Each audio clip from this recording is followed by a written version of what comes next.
And national voting rights get a push in Georgia from the nation's two top leaders. The response from Governor Brian Kemp.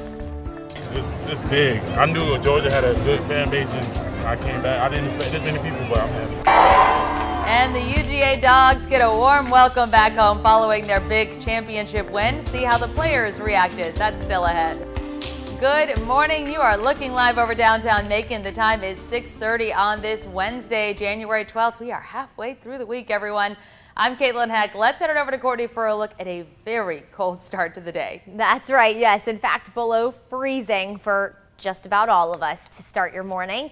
It is 28 right now in the city of Macon. You're looking live on top of Atrium Health Navison. A quiet morning out there, but you are going to want to warm up that car a little early. Don't be running late this morning, because it's going to take a couple of minutes to get that frost off your windshield. It's definitely going to be there this morning. 28 in Warner Robins, 28 in Gordon as well. We're at 30 in Butler, 31 in Montezuma, 28 up in Monticello and in Wrightsville, and 28 in Dublin. 28 seems to be a popular number this morning. Either way, it is very cold to start your Wednesday. As we go through the day today, it'll be beautiful. We'll see another day with lots of sunshine. Temperatures will warm very nicely. By lunchtime, in fact, we'll actually be near where we topped out yesterday. We'll be in the low 50s. And today we will top out in the mid to upper 50s as we head into the early afternoon hours with mostly sunny skies. We're going to keep the story pretty much the same until the weekend. The weekend will have a weather system roll through, and it could bring some winter weather to the southeast. What could that bring for us? I'll have those details in just a few minutes. Thank you, Courtney. Let's catch you up on three things you need to know right now, starting with the deadly stabbing out of Houston County. The Perry police say it happened around 10 yesterday morning in the parking lot of Creekwood Park on Ida Lassiter Circle. They say someone stabbed 20-year-old Shataria Kendrick several times. Investigators say she drove herself to a house on King Boulevard. Medics took her to the hospital where she later died. Police took her husband, 22-year-old Matthew Kendrick, in for questioning and later charged him with felony murder, aggravated assault, and possession of a knife during a crime. He is now in the Houston County Jail. And Houston County deputies continue looking for answers in a home invasion and armed robbery case. The sheriff's office says it happened around 3:30 Monday afternoon in the 100 block of Marlin Terrace. Deputies got to the home and found a woman, man, and kid inside. They were told deputies that three men broke into the back door and demanded money. The sheriff's office says during the robbery, someone tied the man up and then held him and the woman at gunpoint while the child hid. The robbers ran away after taking 3 guns and cash. If you have any information, you can call Corporal John Kamens at 478-542-2080. Again, 478-542-2080. And the search continues for this man after authorities say he shot 2 Thomas County deputies. It happened around midnight yesterday morning. The Georgia Bureau of Investigation issued a blue alert for Tyler Henderson. If you can see him on your screen, his tattoos on his arms and neck. The U.S. Marshal Service offers a $5,000 reward for information leading to his arrest. If you know where Henderson is, you can call 911 or the Thomas County Sheriff's Office. In other news from across the state, voting rights are in the spotlight as President Joe Biden and Vice President Kamala Harris push for the passing of 2 acts. The nation's top 2 leaders were in Atlanta yesterday to show their support for the Freedom to Vote and the John Lewis Voting Rights Advancement Acts. The first would require all 50 states to offer early voting periods for at least 2 weeks prior to Election Day, including on weekends for at least 10 hours a day. This comes with certain exceptions. The second measure looks to reestablish some election law oversight provided for in the original Voting Rights Act of 1965. Biden suggested lawmakers change the filibuster rules if it would help pass the 2 proposed bills. Today, I'm making it clear, to protect our democracy, I support changing the Senate rules, whichever way they need to be changed to prevent a minority of senators from blocking action on voting rights. Now, a filibuster allows senators to stall with long debate speeches until time runs out to vote. Now, President Biden and Vice President Harris also criticized some of Georgia's controversial voting law that passed last year. Governor Brian Kemp posted this on Twitter yesterday, saying the president and vice president came to Georgia to peddle falsehoods about the state's Election Integrity Act and push for the federalization of our election system. The governor says he will not stand by while they attempt to use Georgia as a stepping stone for their radical agenda. Now, before President Biden's and Vice President Harris's speeches, Georgia's Secretary of State Brad Raffensperger held a press conference. He presented 4 proposals that he wants federal lawmakers to consider to reform elections nationwide. That includes amending the U.S. Constitution to ban non-citizens from voting in elections, nationwide voter ID requirements, and a nationwide ban on ballot harvesting.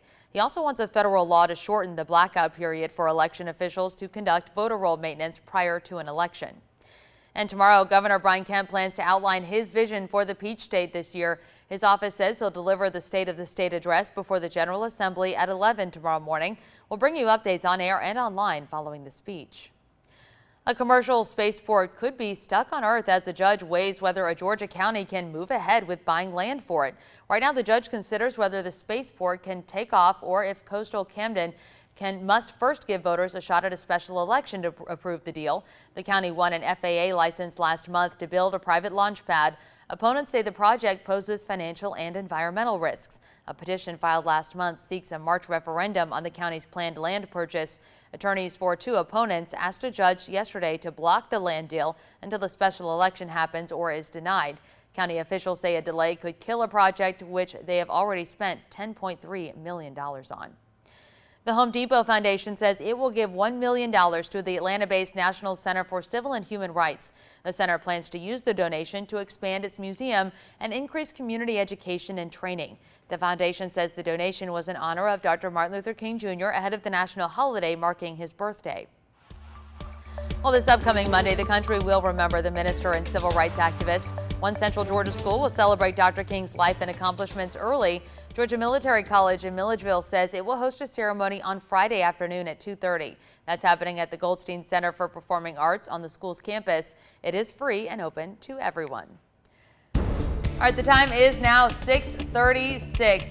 You definitely want to give yourself some time this morning. Yes. Not the day to be running late. No, because you will need to defrost that windshield. I Yes. heard that you made that mistake this morning. I did make that mistake Yeah. this morning, and it was not a good time. So I definitely urge you, if you're like kind of on the verge of running slow this morning, just Right. pick up the pace a little bit. Yes, I definitely looked at my clock while I was getting ready, and I'm sure just like you with our schedule and how early we wake up, you have certain time cues. Like Yes. this needs to be done by this time, this needs to be done by this time.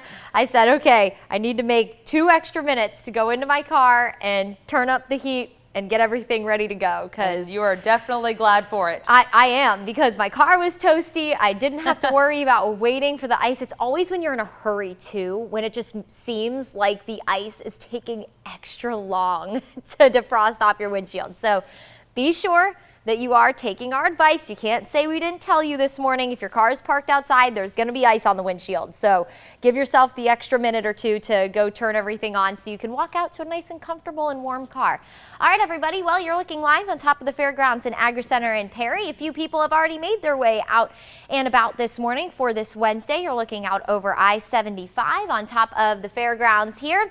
Now, as you are getting ready to make your way to work and school, not only will you need to give yourself a few extra minutes, but you will need quite the heavy coat, maybe the hat as well. We are in the upper 20s for the most part, 29 right now in the city of Perry. Nice and calm wind. So when you have clear skies and a calm wind, you don't have anything to stir up the atmosphere a little bit. So that really allows temperatures to drop. In fact, we are waking up a couple of degrees cooler this morning. Yesterday, we still had just a little bit of a light breeze in some spots lingering around.